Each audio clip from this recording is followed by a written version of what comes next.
Hello everyone, my name is Shala and I am the founder of Activate Her Purpose. If you're new here, welcome. Thanks for stopping by. Activate Her Purpose empowers women to step boldly into our calling, into our purpose, embrace our gifts, and live life with confidence. Live that life that we're meant to live with confidence. So today's topic is something that we've heard about. It's almost a buzzword actually, because everywhere we go, effective collaboration. Oh, collaboration this, collaboration that, yeah, at home, at work, collaborate. We've heard it enough. However, I wanted to talk about this topic in a different angle. And what does this actually mean? What does it mean to collaborate? I know, the definition really is about, creating vision and shared values with other like-minded people and around a certain goal and a certain outcome. Yes, we get it. We know all of that. However, I wanted to take it to a different level of the impact that it has on our lives. Like I said before, yes, shared values, shared vision is very important to collaboration, especially effective collaboration, because guess what? We all want to be facing the same direction, even though we're not coming from the same backgrounds or same values. We do want to make sure that we have a direction or a vision for this collaboration. We know sometimes when we're in those meetings at work and we're like 10 minutes in, we're like, this really could have been an email. So a shared vision, a shared alignment, and the reason why we're meeting should be clear even from the very first session. Or if it's just one meeting, there should be a reason, a goal, our strategy, and that's important so that we have a plan for what we're doing. Also, trust, creating a safe space where people can share ideas, expertise, and understanding that you are essentially building trust with other people. The reason why a lot of people don't like to collaborate is because they don't feel that they have trust in the environment they're in. So actively creating a space where trust is at the forefront will allow this collaborative effort to be even more pleasant. And so make a point, especially if you're the person leading this group or community, make sure that you are allowing people to be heard. And that's all we want. All everybody ever wanted is to be heard. Whether we say it or not, that's one of the key things that allow collaboration to thrive.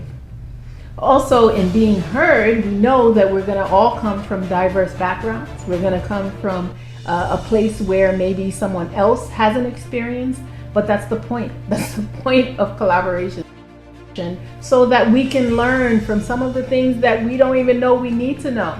So authenticity is important in this regard, so that we can learn from one another. For instance, the life group that I started, I had women who were in the legal space or in the business space or stay-at-home moms, but their take was different on different things. Learning how to listen is almost more important than what you're saying, because if you are the one that always wants to say something and never hear, you're gonna lose people even in the first couple of minutes. Be okay with listening to people, understanding their point of view, whether you agree with it or not. That's not the reason why you're listening to them. You're listening to them to see from their point of view what they're experiencing in relation to what you're experiencing. And we will be surprised sometimes what we hear from other people, and what we've thought about all of our lives can be challenged based on our listening skills.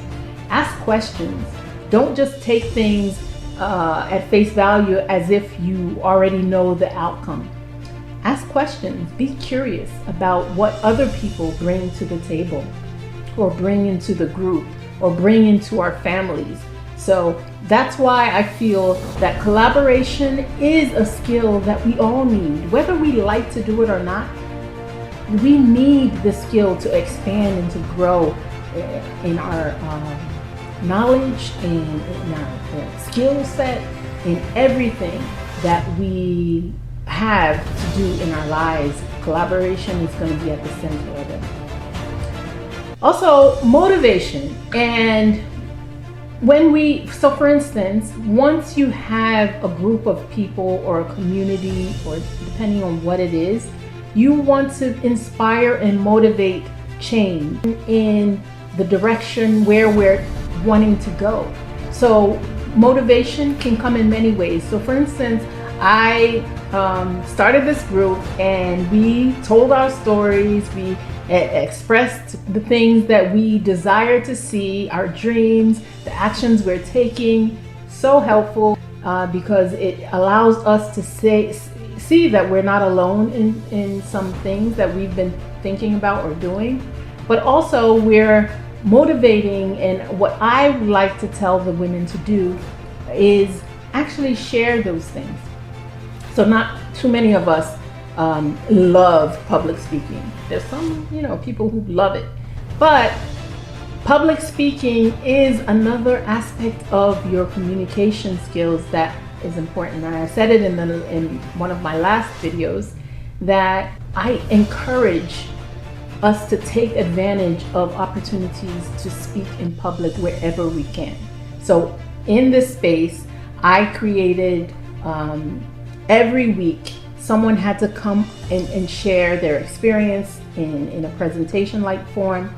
And at first, I didn't get any volunteers, or not too many, but eventually when they saw that one person took the challenge and they blew everyone away, especially when it was their first time and they realized, wait, this is not as bad as I thought. Another person took the challenge, and it started to create a ripple effect of impact for all of us.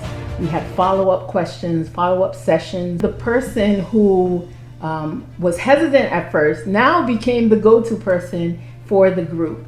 And that's why inspiring change and motivating people to step out of their comfort zone is important to collaboration. Also, alignment is important. Even sometimes we may not agree on certain things, but being aligned in the way that we see the world, in the way that we approach things is important in order for us to grow and become everything that God has called us to be. Our vision is a compass, is the direction that we want to go. And sometimes some person is going in a direction that you feel like, hey, they're farther along than I am. Maybe I should ask them how they got over certain obstacles or challenges. So this is helpful. And also give credit. Where credit is due, give it. Give it publicly, give it privately, and also receive it. As women, sometimes we cringe when we get a compliment or someone gives us credit, we kind of downplay it. Let's not do that anymore. If someone gives you credit for work that you've done, or even a compliment, take it with grace. Sometimes we say, oh, this old thing, I got it years ago. We don't need to know that. Just say thank you and keep it moving. So give credit and receive credit. Be comfortable with that. Iron sharpens iron. Even the Bible says it. Iron sharpens iron, and a person sharpens others. Let us be that person who sharpens others and also receive the sharpening that we need.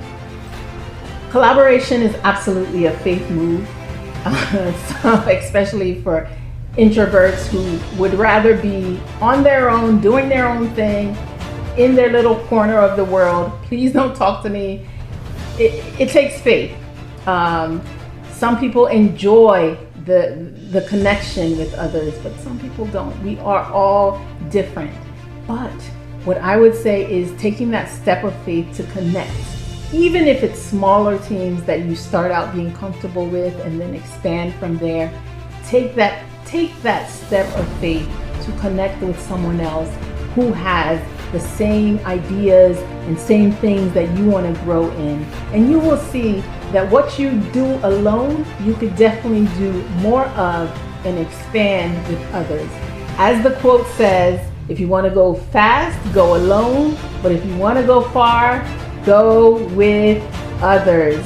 Okay? So let's do that. This year is the year of stepping out and stepping out boldly into our calling.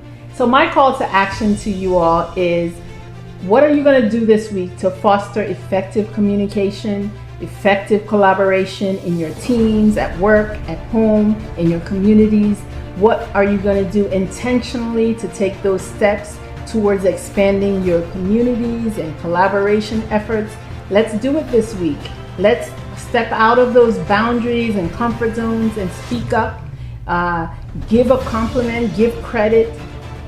Tell someone who has impacted your life. Get out of our own way and expand and grow as women, and knowing that our purpose is not a solo act. If we're going to live fully in the purpose that God has given us, it's not going to be by ourselves. And our dreams absolutely deserve a dream team around us. We should expand and want to show that we are able to become everything that God has called us to be. And because of this, collaboration is going to be something that we get over ourselves, or our hesitation and the whole imposter syndrome of, why am I here? Or is anyone going to listen to me? Even this YouTube channel, like I've said in previous videos, was actually a very big faith move for me. And since I've started, I've learned so much. I've learned editing. I've learned that it doesn't happen in one take, but I feel the energy of even people giving me feedback on my videos. I'm going to look back and see where the growth is happening week over week. So yes, this year is a year of bold moves, bold steps, and moving into the calling and the purpose that God has given us, one person and one community at a time. Thank you so much for listening. If you have any comments about collaboration, or you want me to talk more about anything that you've heard, please share it in the comment section. I will absolutely figure out a way to bring that to you. Thank you so much, and have a wonderful day. The quote says, you can go far by yourself, but no, I'm not going to butcher that quote. The quote says, you can go far by yourself, but fast. No, that's not the quote. 2 moments later. As that quote says,